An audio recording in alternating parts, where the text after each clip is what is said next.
ச்சே எவ்வளோ கஷ்டப்பட்டுட்டு இருப்பாங்க. என்னம்மா பண்ற? நான் இந்த காசுலாம் சேர்த்து வச்சேன்னா அந்த காசு எதுக்கு சேர்த்து வச்சேன்னா அந்த ஏழைகளுக்குலாம் நான் ஹெல்ப் பண்ணலாம்னு சேர்த்து வச்சேன். சே ஒய்ஃப் எவ்வளோ ரொம்ப நல்லவளா இருக்கா. பறந்தே ஆகுறோம். இதையும் ஒரு விலாக எடுத்து போட்டு விட்ட காசை பிடிக்கணும். போலாமாங்க போய் ஏழைகளுக்குலாம் ஹெல்ப் பண்ணலாமா? ஹே கைஸ், நாங்கள் இப்போ பார்த்தீங்கன்னா கிளம்பிட்டோம். போயிட்டு எல்லாத்தையும் ஹெல்ப் பண்ணலான் இருக்கோம். நாங்கள் நல்ல மனசோட நீங்கள் போய் ஹெல்ப் பண்ணுறோம். நீங்கள் பார்க்குறப்பே தெரிஞ்சு போயிடும் நாங்கள் எவ்வளோ நல்லவங்கன்னு.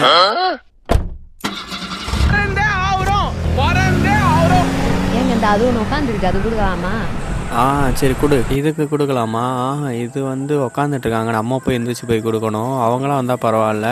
சரி இந்த அது கொடுப்போம். பாப்பா ஆனா எனக்கு ஒன்று கொடுங்க. பசிக்குதா? எனக்கு எங்கே ஒன்று கொடுங்க. இங்கே கையை உள்ள விடாதீங்க. ஏம்மா உங்களுக்கு தாம்மா கொடுக்க வந்திருக்கோம். கையை உள்ள விட்டு வாங்காதீங்கம்மா. ஏம்மா போய் அசிங்கமா பண்றீங்க? கையை விட்டு வாங்காதீங்க. அங்க பாரு எவனா காலை விட்டு உள்ள வாங்குறான் பாரு. நீ தானடா கையை உள்ள விட்டு வாங்குறோம் சொன்னாதான்டா காலை விட்டுட்டு இருக்கேன். ஆஹா இப்படி போட்டு பொழந்துட்டு இருக்காங்க நம்மள. இது சரிப்பட்டு வராது.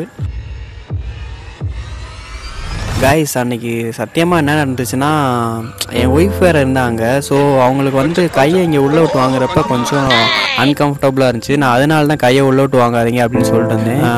தப்பு எங்கள் மேல் தான், சாரி. நான் வீட்டுக்கு போயிட்டு ரொம்ப அழுதேங்க. ஏன்னா இந்த மாதிரி நானாக பண்ணியிருக்கேன்னு அப்படி எனக்கே தெரிலண்ணா நான் அப்படி பண்ணியிருக்கேனா அப்படின்ட்டு.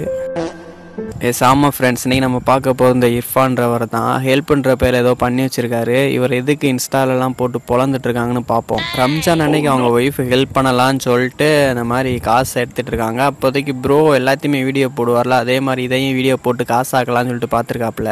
அப்படி வீடியோ போட்டு தான் இந்த மாதிரி அவரோட சுயரூபம் என்னன்னு தெரிஞ்சிருக்கு நம்மளுக்கு.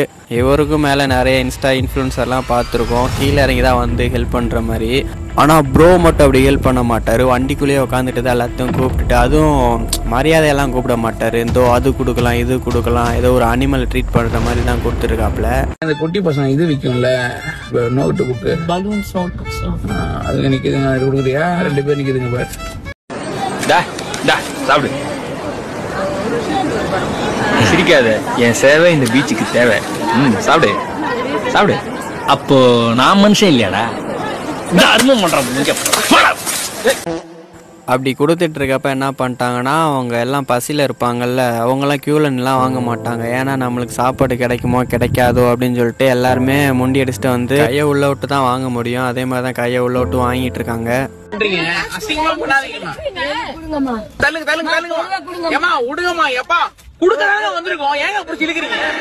கையை உள்ள விட்டு வாங்குறதா உங்க பிரச்சனைனா நீங்க ஹெல்ப் பண்ணாமலே இருந்திருக்கலாமே. இங்க மட்டும் இல்ல, நீங்க எங்க ஹெல்ப் பண்ணாலும் இந்த மாதிரி தான் கையை உள்ள விட்டு தான் வாங்குவாங்க. உன் ஒய்ஃபுக்கு கையை உள்ள விட்டு வாங்குறது கொஞ்சம் டிஸ்டர்பன்ஸா இருந்துச்சுன்னா நீங்க ப்ராப்பர் அரேஞ்ச்மெண்ட்லயாவது வந்திருக்கணும். அப்படி இல்லாட்டி காரை விட்டு வெளியில இறங்கி வந்தாவது ஹெல்ப் பண்ணிருக்கணும். அப்பதான் அவங்க கையை உள்ள விட்டு வாங்காம வெளில என்னது வாங்கியிருப்பாங்க. கார் டோரும் ஓபன் பண்ணல, வெளியவும் வரல, இதுல அவங்க கையை உள்ள விட்டாங்கன்னு தரக்குறைவா பேசிட்டு இருக்கீங்க. வெக்கமா இல்ல ப்ரோ உனக்கு சிம்பிளா சொல்லணும்னா, யூடியூபர்னால கண்டிப்பா பெரிய பெரிய ஹோட்டல்ல உன்னை சாப்பிட ஃப்ரீயா தான் கூப்பிடுவானுங்க. அந்த ஹோட்டல்ல உன்னை ஒரு ஆளை கூப்பிட்டுனால நீ அந்த ஃபுட்டை ஈஸியா சாப்பிட்டுற. அதே ஹோட்டல்ல உன்ன மாதிரியே ஒரு 30 யூடியூபரை கூப்பிட்டு அவங்க எல்லாம் பயங்கர பசியில இருக்கிறப்ப உங்க முன்னாடி 2 பிளேட் மட்டும் இருக்குது, நீங்க சாப்பிட்டுக்கோங்க அப்படின்றப்ப நீங்க எல்லாம் கியூல நின்று சாப்பிடுவீங்களா அந்த 2 பிளேட்டை? பசியில இருக்கப்ப எல்லாமே ஓடி முண்டி அடிச்சுட்டு அதை சாப்பிட தானே பாப்பீங்க.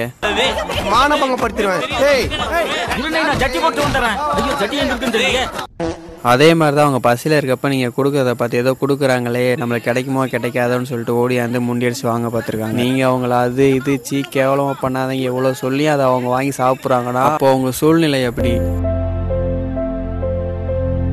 ஹெல்ப் பண்ணுறது நம்ம மனசுலேருந்து பண்ணணுங்க. இப்படி மடப்புற மாதிரி பண்ணக்கூடாது. ஒருத்தவங்களுக்கு ஹெல்ப் பண்ணணும்னா நீ இப்போ ஒரு சாப்பாடு வாங்குறியா போய் கொடு. அதை விட்டுட்டு இந்த காருக்கு முன்னாடி ஒரு 2 கேமரா ஃபிக்ஸ் பண்ணிட்டு காருக்கு பின்னாடி ஒரு 2 கேமரா ஃபிக்ஸ் பண்ணிட்டு அங்கே நான் பசியில் இருக்கணும் வச்சுட்டு ஒரு ஸ்கிரிப்ட் தயாரிச்சிருக்க கூடாது.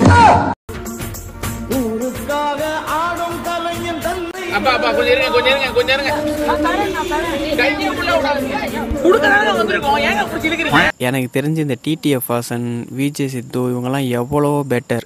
அவங்களும் ஹெல்ப் பண்ணுறத வீடியோவாக போட்டாலும் ஆனால் அந்த ஹெல்ப் பண்ணுற மைண்ட் ஒன்று இருக்கும்ல, அந்த மூஞ்சி சுளிக்காமல் கொடுக்குறப்ப அவங்க சங்கடப்படாமல் வாங்குற மாதிரி. 100 கிலோ வாங்கிருக்கோம். இதில் ஒரு 50 கிலோ இருக்கு. ஆக மொத்தத்தில் ஒரு ஏழைகளுக்கு ஹெல்ப் பண்ண போல ஏழைகள் தான் இவருக்கு ஹெல்ப் பண்ணிட்டு இருக்காங்க. இந்த மாதிரி காரை சுற்றி கேமராவை ஃபிட் பண்ணிட்டு ஹெல்ப் பண்ணுற மாதிரி ஒரு 2000 ரூபாய்க்கு செலவு பண்ணிட்டு அந்த வீடியோ மூலமாக 2 லட்சம் ப்ராஃபிட்டு. கைஸ் இந்த மாதிரி தப்பு பண்ணாங்கன்னா ஒரே ஒரு வழி, இந்த ராபி ப்ரோ சொல்லியிருப்பாரு.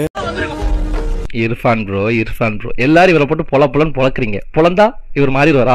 கண்டிப்பா மாற மாட்டார். இதுக்கு முன்னாடி ஒரு கான்ட்ரவர்சி வந்துச்சு, அதுல ஏதாவது நியாயம் கிடைச்சா? இல்ல. இப்போ இது இன்னும் கொஞ்ச நாள் இதையும் மறந்துட்டு போயிட்டே இருப்பீங்க. ஸோ மாற வேண்டியது அவர் இல்லை, நம்ம தான். அவர் வீடியோ போட்டோன்னா பாக்குறது, லைக் பண்றது, ஷேர் பண்றது, இந்த மாதிரிலாம் பண்ணா கண்டிப்பா அவருக்கு வியூஸ் போயிட்டே தான் இருக்கும். இவர் இந்த மாதிரி பண்ணிட்டே தான் இருப்பாரு. ஸோ நீங்க மாறுங்க. அதாவது ஃபாலோவர்ஸ் வந்து அன்ஃபாலோ பண்ணுங்க, சப்ஸ்கிரைபர்ஸ் அன்சப்ஸ்கிரைப் பண்ணுங்க, டிஸ்லைக் நிறைய பண்ணுங்க, வியூஸ் கொடுக்காதீங்க. இப்போ எனக்கும் இதே தான். இப்போ நான் ஏதாவது தப்பு பண்ணா எனக்கும் இதே பண்ணுங்க, அன்சப்ஸ்கிரைப் பண்ணுங்க, அன்ஃபாலோ பண்ணுங்க. வியூஸ் டாப் ஆனாலே ஆட்டோமேட்டிக்கா யூடியூபர்ஸ் எல்லாம் பயப்படுவாங்கப்பா. ஆனால் இர்ஃபான் மாதிரி ஒரு சில தற்கொலைகள் தான் வியூஸுக்காண்டி இந்த மாதிரி ஹெல்ப் பண்ணி இந்த மாதிரி பல்ப் வாங்கி மாட்டிட்டு கிடக்காங்க. ஸோ வந்து எல்லாரையும் திட்டாதீங்க. இவரை போட்டு அடியேன்னு அடிங்க. அடிச்சாலும் இங்கே மாற போகிறதுல எதுவும். ஒருத்தன் தப்பு பண்ணிட்டு சாரி கேட்டா ஓகே மன்னிச்சிடலாம். 2வது வாட்டி தப்பு பண்ணிட்டு சாரி கேட்டா ஓகே மன்னிச்சிடலாம். எல்லா நாளுமே தப்பு பண்ணிட்டு சாரி கேட்டா எப்படி மன்னிக்கிறது? போட்டு போலாங்க ஃப்ரெண்ட்ஸ், எப்பயாவது திருந்துறான்னு பார்ப்போம்.